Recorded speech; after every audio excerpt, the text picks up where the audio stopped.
how to add or remove the tasks panel to the edge panel on Samsung Galaxy S26 Ultra. Let's start the video. First of all, go to app library. Here click on settings app. Now in setting, scroll down and click on display. After click on display, scroll down and click on edge panels.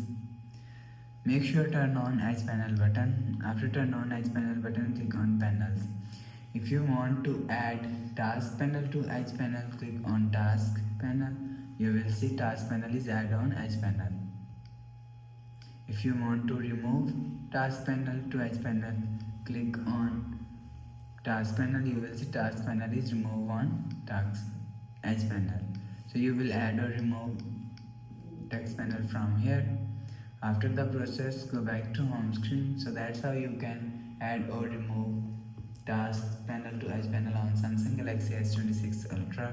If you like the video, please subscribe. Thanks for watching.